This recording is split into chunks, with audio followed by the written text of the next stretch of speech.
You guys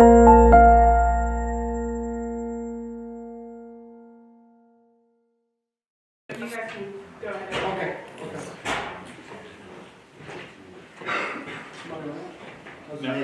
Okay, so good morning, good afternoon. My name is Freddie Barbary. I'm the Human Resources Recruiter for the Colorado Springs Fire Department. It's my job to go out and find interested personnel, qualified personnel to become firefighters in the Colorado Springs area. We recruit all over the country. Mainly we try to get people here, homegrown people. We have a couple of them on our department here today. So what we're going to do, we're going to go ahead and get started. We're going to introduce our firefighters. They're going to introduce themselves. We have a vast number of experience of years here. And we're going to go to start with firefighter JJ. My name is Jacob Jones. I've been on the fire department for 6 years. Shelly Madrid. I've been on the fire department for 6 years as well, and I'm currently a driver engineer. I'm Lieutenant Juliet Draper, and I've been on the fire department for 22 years, so that just means I'm old. So I'm Jerome Lemons, I'm a driver engineer, and I've been on the fire department for 15 years. So I'm old, just not as old as me. All right, so do we have any questions?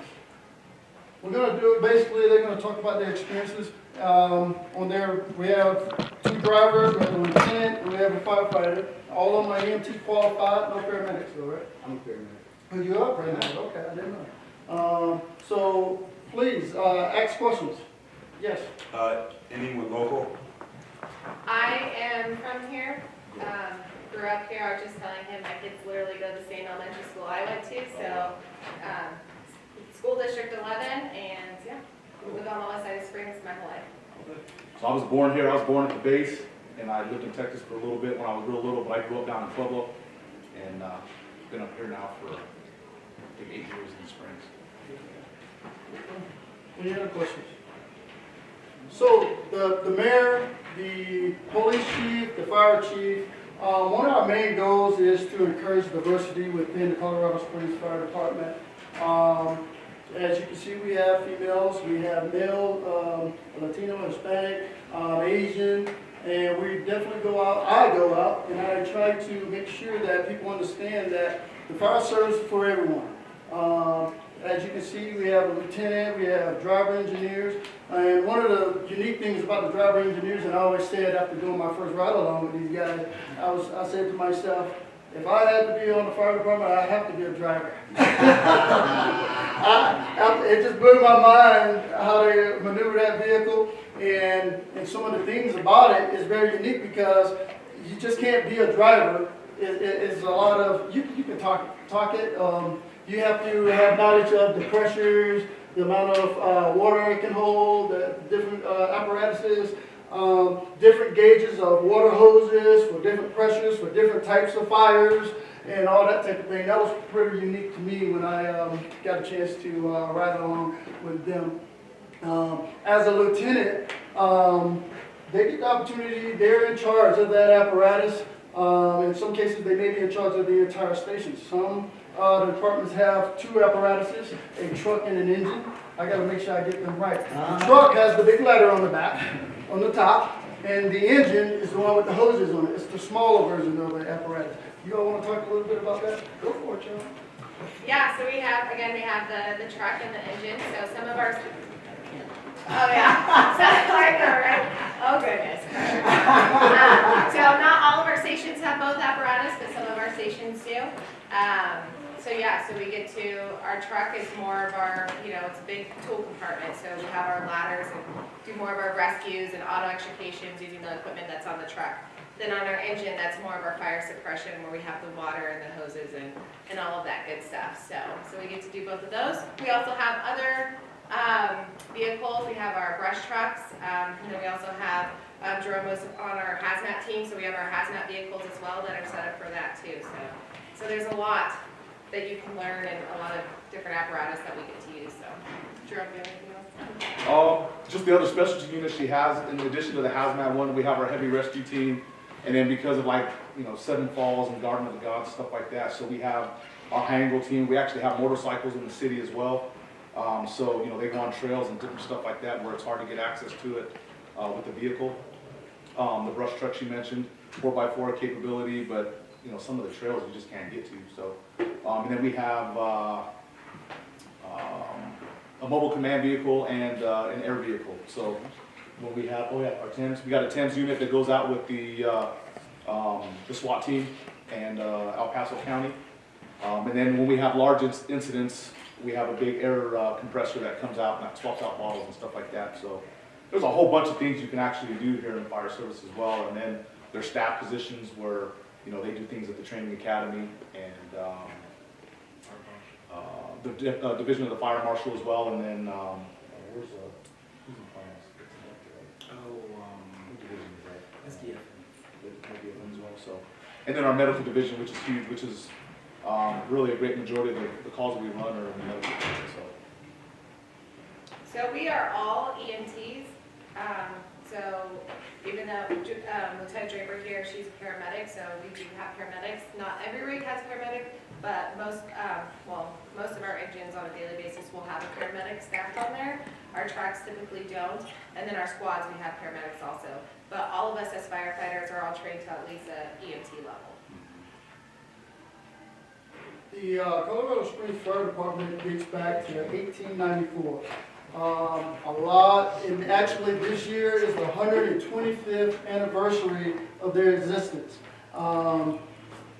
Back to where they just had ladder trucks or the bucket brigade down on Weber, which is the first fire department, which has just been renovated, and they added a whole nother section to it. It got kind of modernized basically, but great history and traditions.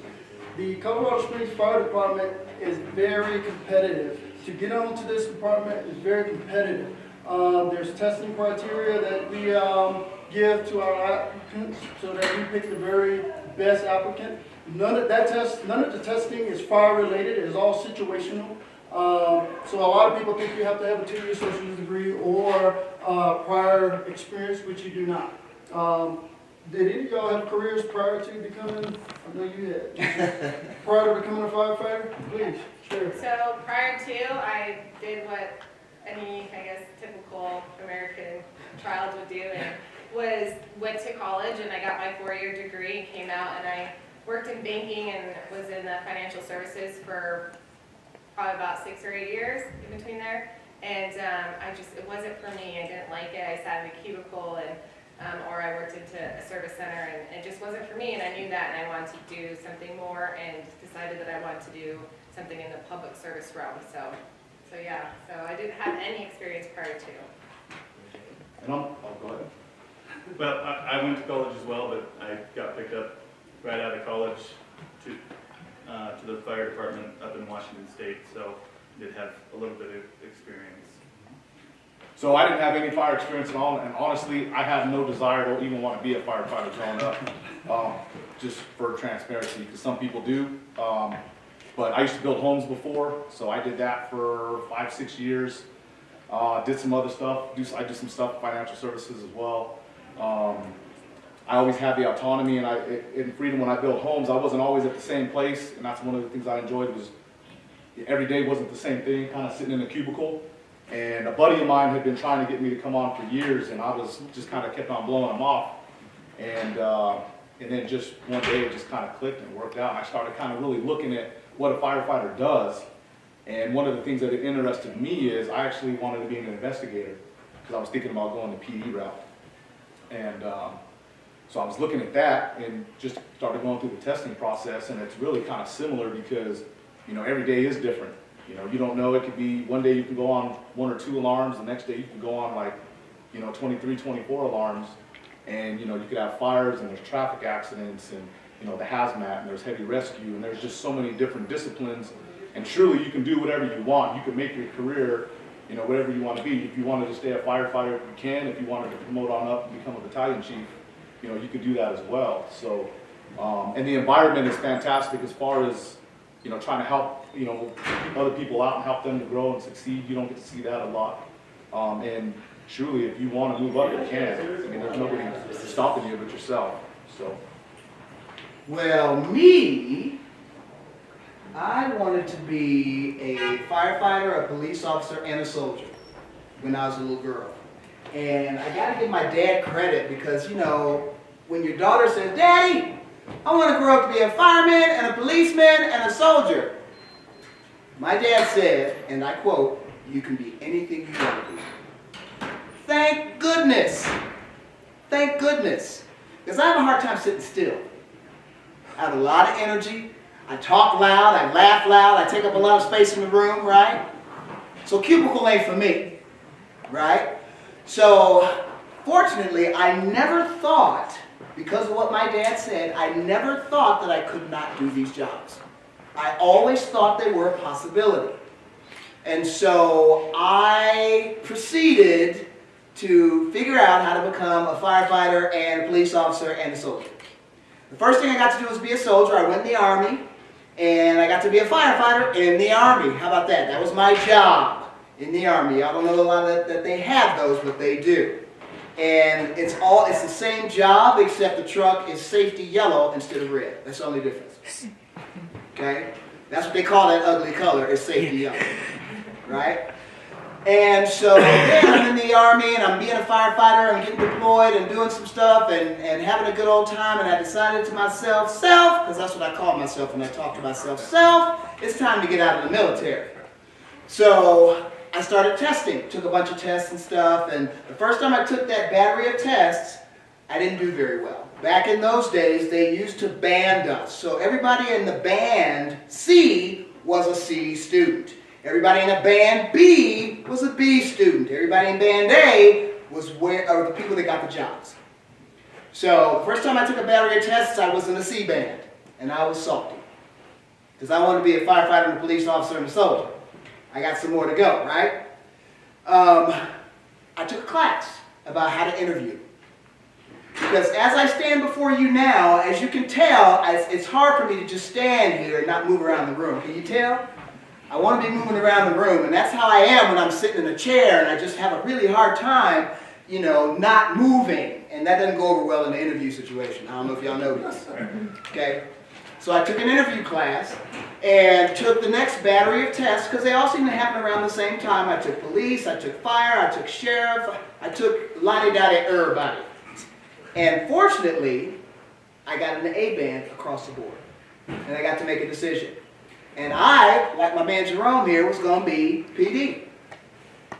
And I was in the shower getting ready to go to Tuxall to get my uniform, and the fire department called.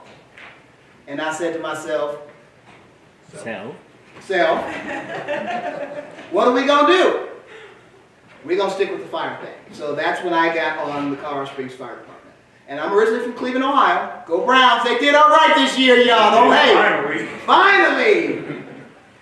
But, and my dad, because he tried to get in the fire department when he was young, and he scored very, very well. He just got out of the Army. He said he was number 4 on the list, and he didn't get the job. And me, I was a little kid, and I was like, well, Daddy, why didn't they hire you, Daddy? And he says, well, you know, they weren't having a whole lot of black people back then. That's all he said, and he kept going. So when I graduated from the academy, my father got in his car, Lord have mercy, and drove across the country to see his baby get her badge. And when I make captain, he's going to do it again. He don't know it yet, but he is. He's 80, y'all, be careful. But that's the deal. I mean, here's the deal, y'all. The fire department, for us, is the best thing that's ever happened to any of us. You know, we work 24-hour shifts with each other, so these 4 people, say all of us work together on a crew. We all work together in a fire station. She's driving.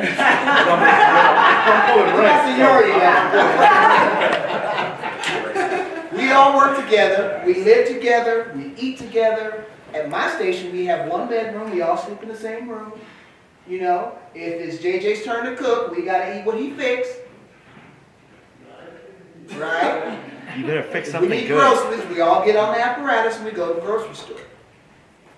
Right? We do everything together. So if you are a people person, if you are highly interactive, this is a great opportunity for you to use those skills. Now, not only do we interact with each other, but we interact with the public. And that can be very, very interesting. let's just say. Because we don't just do fire, y'all. Matter of fact, that's the least of what we do, I can say clearly. That's the least of what we do. Most of what we do is medical. So people call 911 because, you know, Smiley broke their leg. Okay, let's go over there to Smiley's house. Or somebody's in a traffic accident. Or somebody fell off a tree house. Or somebody got to playing with some firearms. Right? They call 911. We are 911. I will say this one thing about this job, in all fairness, to be transparent. It is dirty, difficult, demanding, and dangerous. I'll say it again. Dirty, difficult, demanding, and dangerous. Okay? If you can get down with the 4 Ds, we're glad to have you. We're glad to have you. For 10 days a month. We didn't talk about our schedule, did we, Freddie? We did not. Ooh, y'all don't even know, do you? Ooh, JJ, tell me about the schedule, JJ. So we work, so it's called the Modified Detroit. So it's 1 day on, so it's 24 hours. So we work 24 hours, 24 hours off, 24 hours, 24 hours off, and then 24 hours, and then we have 4 days off. So it's nice. It comes out to 10, 11 shifts a month. Apparently y'all don't understand the gravity of this. Hold on, let me help y'all out here. So if you went to work Monday, Wednesday, Friday, Right. Which I do next week. Tuesday and Thursday, you're off. And then you're off for 4 days. So then you're off Saturday, Sunday, Monday, Tuesday. Then you work Wednesday, Friday, Sunday, and then you're off for 4 days. And it keeps rotating that way. Okay. So 10 days a month. Literally 10 24-hour shifts per month. And it actually ends up working out to being about a 56-hour work week. Give You or know, take. give or take a little bit, but that's typically what ends up being. So it's not a traditional 40-hour work week. You know, it's about 56 hours. So. Yes. If this is not too like invasive, what is the pay like? I'm for glad this you kind of asked that question. Ooh-wee. But we just got a little pay bump. We ain't had a pay bump in a long time. Right? I'm gonna tell you how much I made. Y'all ain't gotta say nothing, I'll step up. Okay. So I'm a lieutenant, which means I've been promoted twice. I got promoted from firefighter to paramedic, and then from paramedic to lieutenant. I maintain my paramedic certification, although it doesn't make me any more money. Okay? 10 days a month, so times 12 mathematicians, what is that? Speak up! 120. 120. So let's add, just for giggles, let's say I wanted to work some overtime. Let's say I work 1 overtime shift a month. Let's add 12 more shifts to that. What is that, mathematicians? 132 is what it is. Come on now. Stay in school, people. Come on. Come on, it's Saturday. It's Saturday. You gotta give us a break. Okay, I'll let you slide. So, last year I worked 132 shifts. I made $102,000. 10 days a month, y'all. Okay. Yeah. Yes.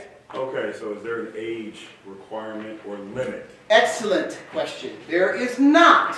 However, there is a physical fitness assessment that you have to document before you come here. And if you come to my academy, it's on like Donkey Kong. Right? So because our job is so physically taxing, our fire academy, just like the police has their academy, we have our academy. Where we teach you how to throw the ladders and drag the dummy and move the hose and jump up and down and do all the blah, blah, blah, blah. It takes a lot out of you. We have a test called the CPAT, Candidate Physical Aptitude Test. And in that CPAT, you have to throw on a vest, 75 pounds to start with. Yep. 75-pound vest to start with. And then I'm going to put you on the step mill. Step mill is like a revolving staircase. Like an escalator kind of, but it don't stop. And you with your 75 pounds are going to get up on this doggone thing, and you're going to do it for 3 minutes and 20 seconds. 3 minutes and 20 seconds. All right, here you go. You're doing it. Okay, that stops. You get off, they take off. 25. 25 pounds. It don't feel like they took off nothing. And then you go to several other stations where you do a battery of other things. So there's a hose drag, there's an equipment carry, there's a dummy drag, there's a ladder where you have to raise and lower a ladder, there's a sledgehammer, yep, that's a good one, that's a hard one. Space. Yep. So you got all these other things you got to do. You've already lost 3 minutes and 20 seconds, and you only have 10 minutes and 20 seconds, so you got 7 minutes to do all these other things. So it's legit, but that is only the beginning. I'm going to go over here and put my gear on y'all. Apparently y'all don't understand what I'm talking about. I'm going to keep talking, Freddie. It's challenging, but you gotta prepare for it. You like do. anything else. As a lieutenant prep, I just want to go back to the pay. Oh, that's important, y'all. Listen to him talk about the pay. I want to go back to the pay, and being a firefighter will not make you a rich person. No wrong. It's about your inner feelings and how you want to be part of your community and give back. The fire chief went through a lot to fight for this department to receive the pay raise they received January 1st. And like anything else, it requires funding. And because one of the things that was going on, I guess, prior to me becoming employed was the community felt that we was losing folks because of our pay. Now, we are a medium-sized station here in the city of Colorado Springs. We have 22 stations. We are now compatible with other medium-sized departments across the country. And in some cases, as I did my research, we make a little more than some of these medium-sized stations. So you're not going to be a rich person, and they can tell you, but you'll be able to pay your mortgage, you'll be able to take care of your family. And not only that, the benefits. The city has outstanding benefits to assist you, to take care of from vision to health care to pension plans and so on and so forth. But I just want to make sure I elaborated that piece because it's very important because the firefighters love the pay raise that they receive. I handed out, but if you saw the one for 2018, it's a big difference in what they received this year. And the other thing too to note is, like she's mentioned the schedule before, there are some of us like myself, I took a pretty big pay cut to become a firefighter as well. So back then, when I decided to do it, it was about a $40,000 pay cut for me to join the fire service. But the benefits and what it has done for me personally as far as growing, I can't even measure that. But now we are starting to get kind of paid for all the different disciplines and the things that we do. And our fire department is unique in the sense of we do a lot more disciplines and things than a lot of other fire departments do, just because geographically we're so big and we have so many different things in our city that other departments don't have. That's a good point you make, Jerome, because we have high angle, heavy rescue, wildland, TEMS. TEMS is tactical EMS, so Yeah. that's like what they said, we're going to PD, SWAT, and all of that stuff, so it's awesome training. I will say with good confidence that we provide the highest level of service for the dollar in the state. So if you know anybody on Denver Fire, Fort Collins, tell them Lieutenant Draper said, okay, we provide the highest level of service for the dollar in the state. So, What I like to do, I like to elaborate a little bit. So, to become a Colorado Springs firefighter, you have to be EMT qualified. You have to go get your certification before you can even apply. You have to pass the CPAT test, which is saying the physical abilities test with the events. You have to take our fire teams test, which is it's a written test with four parts: basic math, English, mechanical skills, and HR. And it's just generalized questions other than the math stuff. So, back to the EMT part. Denver, you do not have to be EMT qualified to be on initially. After your first year, then you eventually get it. So, what I like to tell applicants is, would you prefer a firefighter who's EMT qualified that shows up on the scene and can immediately take action to treat you, or would you rather Denver Fire show up? And I like to throw my competition under the bus. and have to wait on they can do basic stuff. So that's the difference in the level of competency our firefighters have over them. It's more tight-knit, higher standards, I would like to say, and that's where the chief wants it. So our firefighters can show up on the scene and take action and start treating a patient. Denver have to wait on the paramedics to show up. And once, go ahead. No, finish. So, and once the paramedics show up, the lieutenant here will decide whether or not he's ready or not to pass on that responsibility to the paramedic. And that's based off the officer who's in charge that arrives on the scene first. So I just like to throw that little piece in there. So the standards that they're talking about, we take pride here in Colorado Springs. That's why it's such a hard and competitive process, because we want only the best. Mhm. When I came on, 3,000 people took the test, they hired 9. So it's no joke. Yes, ma'am. I want to know if the physical test that you all have to take is different for women than it is for men. Absolutely not. There's no such thing as a female fire. There's no such thing as a female traffic accident. There's no such thing as a female cardiac arrest. Thank you for asking that question. That's a good question. I actually just want to piggyback on that, which is so awesome. Because when I said I wanted to do public service, I, like Jerome and Lieutenant Draper, I thought about PD also. And I was actually introduced to Lieutenant Draper, and I met her, and she was very adamant. She was like, you know, there was a PT standard in the academy, and there was a male and there was a female, and she pointed out very fast. She's like, cross that out. She's like, this is what I want you to do. So from the get-go, that was the standard. And then when it comes to the CPAT, it is for everybody. And I just want to point out, when I first had this idea about being a firefighter, again, I came from a world that was completely different. I was 125 pounds. On a good day. On a good day. So I had to really work hard to gain extra good weight and really hit the gym and do everything. So, and I'm not ashamed to say it took me my 4th time until I passed that physical test. And by the time I passed it, I rocked it. So it takes a lot of, dedication in the gym and, that mental toughness and physical toughness for sure. Question? You guys seem to be very, very adamantly, we are CSPD, but that helmet over there says Denver. No. Not FD. That says driver. It says That's driver. Driver engineer, my friend. but that says Denver. It's Driver. oh, That's a I position. can't read. That's Sorry. that's Sorry. Sorry. So I'll elaborate a little bit on the helmet colors. Drivers are black. Lieutenants and captains are red. Battalion chiefs are white helmets. And paramedics are blue. Did I miss one? Firefighters. Firefighters are yellow. Yeah.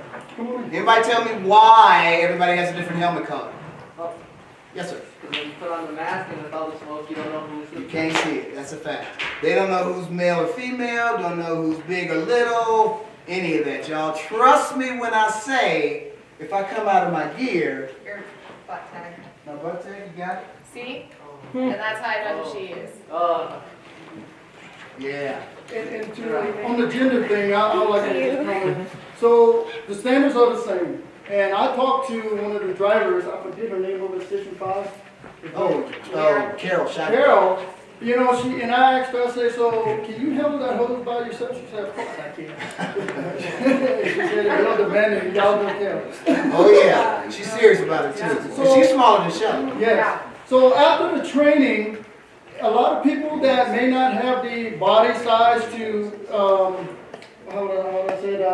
handle certain different types of equipment, they come up with their own methods of making sure that they maintain the standard, but be able to come up with their own concept of how they will maneuver a hose or whatever. And that's just some of the things that was very interesting to me that I found that Yeah, so we all have our techniques. We all have our strengths and weaknesses, and even if you're a smaller person, but that just requires that I'm in the gym. I have to work a little bit harder, and that's fine, and I'm okay with that. But again, we all have our strengths and weaknesses, and so I realize that. So it does take practice and special techniques and learning new things and being willing to practice and train, and so yeah. How is it for you, little dude? Tell me about that gear. It's kind of heavy, huh? Okay. I had another question over here somewhere. Yes, sir. What are the educational requirements? GED. That's it? You gotta have a GED, at least, or high school diploma is better. I'll tell you a story. I got both. Remind me to tell you a story. So you gotta have at least, let's say, high school equivalency. You have to have your EMT certification. you have to have a CPAT certification. The CPAT is a physical ability test. The EMT they teach it out of Pikes Peak Community College. I think it's 2 semesters worth of credits, and your high school diploma or your GED. Another thing I'd like to take on to that is, don't get it twisted as far, when you're in the academy that we have, okay, everybody knows about the physical part and it's demanding, but the didactic part is just as demanding. Fact. And a lot of people get caught off guard about that, because they're just thinking, oh, I'm just gonna go out and fight fire and kicking doors and, you know, take names, but we have a very strict standard, and you can only fail 2 tests and then you're done. And failure is 79%. Yeah, 79%. And 80 yeah, pass. So the dumbest guy on the fire department is a B student. right? I'll say it plain so you understand. And then the rest of them go to PD. Okay? You're a little smart to be on MD. We like So- So you mentioned as far as, not getting twisted, just not going out fighting fires, et cetera. Do you still have or permit ride-alongs? Absolutely. Yes. Yes. Okay, so you don't have to be a student of anything specific? Nope. That's Just have a friendly face and bring cookies. That's a good point. Good question, man.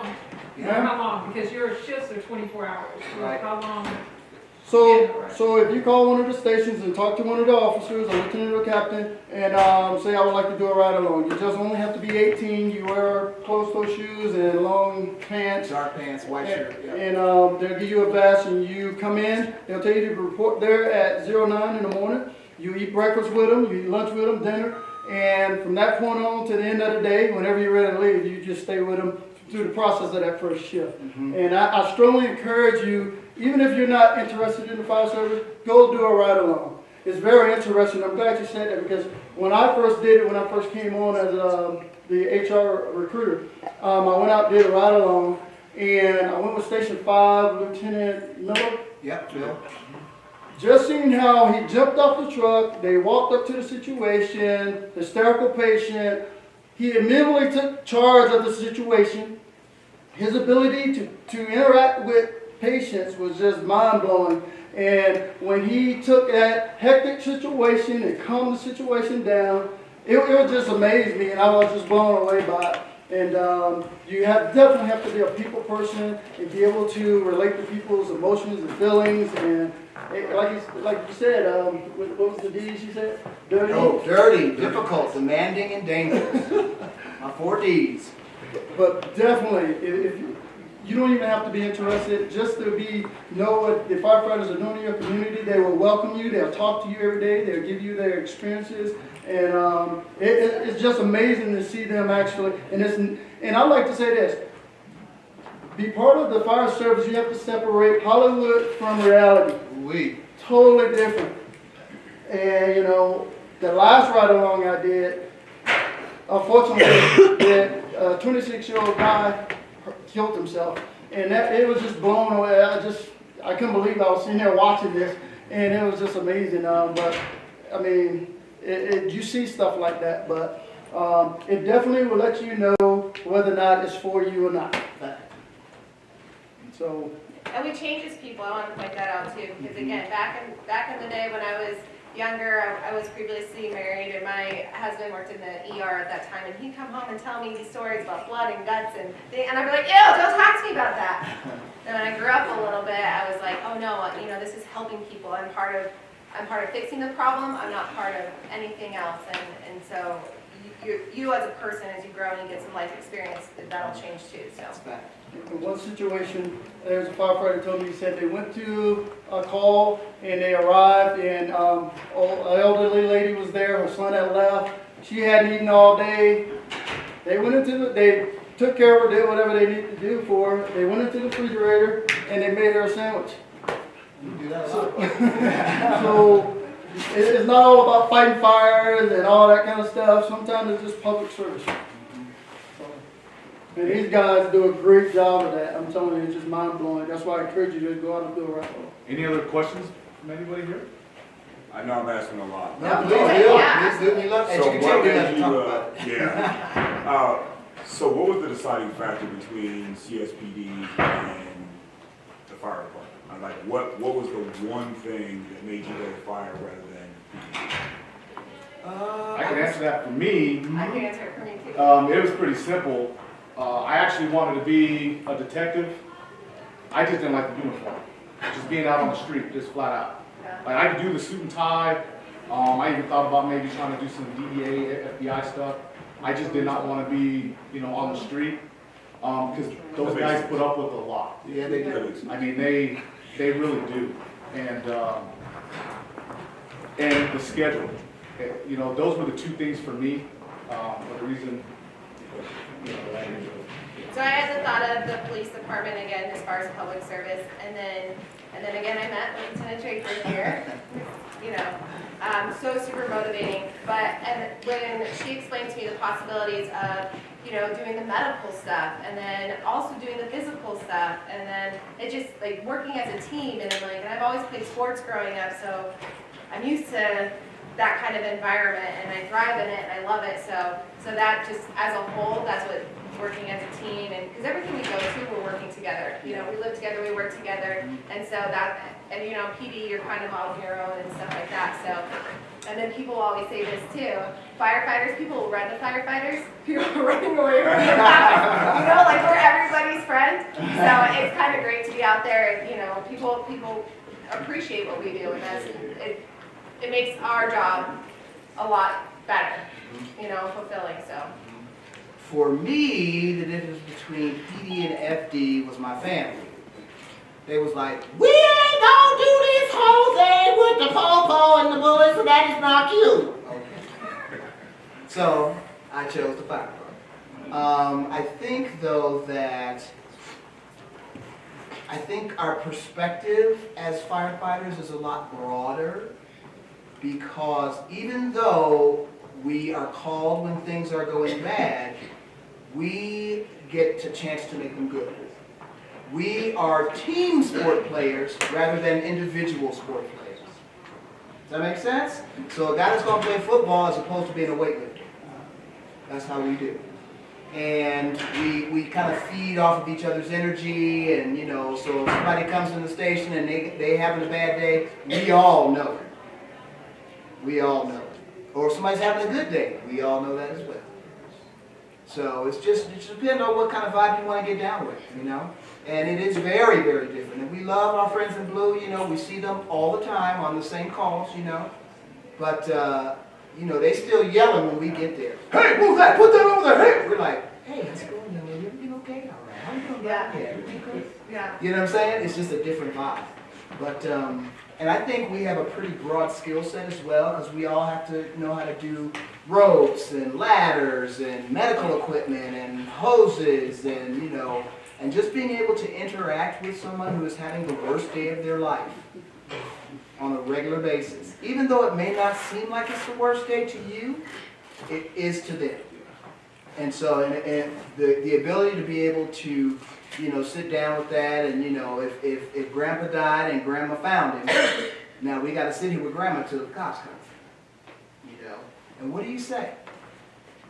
What do you say? How does that not affect you? So you got to be ready for that. And I tell you what, for me, my personality and the level of my energy is ideally suited for this job, as y'all can tell. Right? And this is me at 8,000 years old. Imagine! Imagine me at 22, 23 when I first came into fire service. Ooh-wee. But it's a great gig, y'all. We encourage all of you to do a ride-along. We also have volunteer opportunities at the CSFD, not on the rigs, but in the headquarters and the med division. A lot of administrative things. We have a good AV guy who could use some help. So the division of the fire marshal can always use help. But we'd love to see smiling faces, and have people come by and enthusiastically participate in whatever we participate in. So again, I'll say it, it's the best job I ever had, it's the best thing I ever did. It's the only thing I've ever done for most of my adult life. So, yes ma'am. I had a question about the education. Uh-huh. So you said it's a very competitive process to It is. become a firefighter. Uh-huh. And then you said that it requires either a GED or a high school diploma. Right. My question is, do you get an advantage in that competitive process if you have higher education? Of course. Well, but it's not literally points. If you have advanced degree, you're probably a better test taker than a guy who's not. Does that make sense? Yep. We can probably count on you being able to articulate your thoughts in an interview process.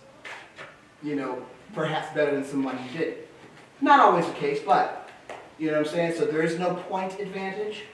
If you have a fire science degree, good for you, because we're going to start you all over from the beginning, no matter what. Okay? But, and education is always an advantage.